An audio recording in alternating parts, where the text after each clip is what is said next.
Opening credits. Drake, Dragon Brides, Book 6. Intergalactic Dating Agency. Written by Kate Rudolph. Narrated by Maxx Pinkins.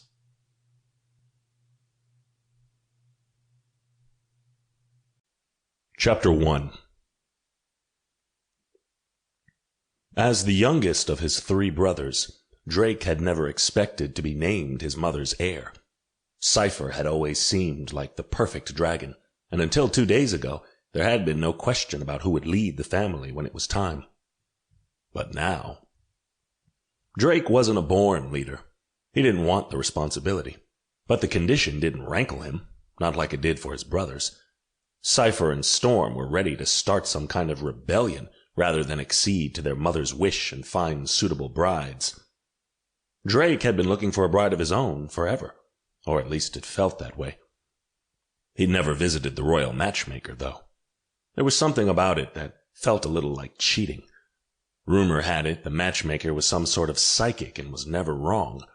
Not only had it felt like cheating, there was a little fear there. What if the bride she pointed him to was someone else who would find him lacking?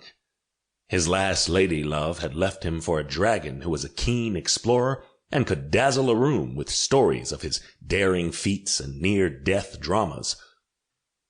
Drake had never ridden on top of a spaceship while narrowly escaping pirates and shooting fire to cover the escape of a bunch of people rescued from slavers' clutches.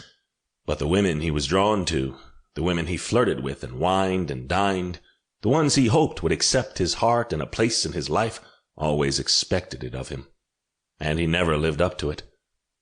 He almost turned on his heel and fled when he started down the road to the Royal Matchmaker's shop.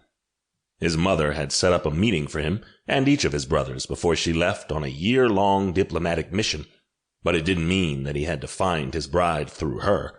He had a year to find someone suitable. That was plenty of time, wasn't it? He may not have been a mighty adventurer, but he was a trained soldier and a dragon lord. He could take a single meeting. If he didn't like what the matchmaker said, he didn't have to act on it. Still, when he came to the door, he hesitated. It was only when someone bumped into him that he realized he was blocking the sidewalk. He walked in. It wasn't what he expected. Of course, Drake had never been in any matchmaker's shop before. He wasn't exactly sure how the process was supposed to work.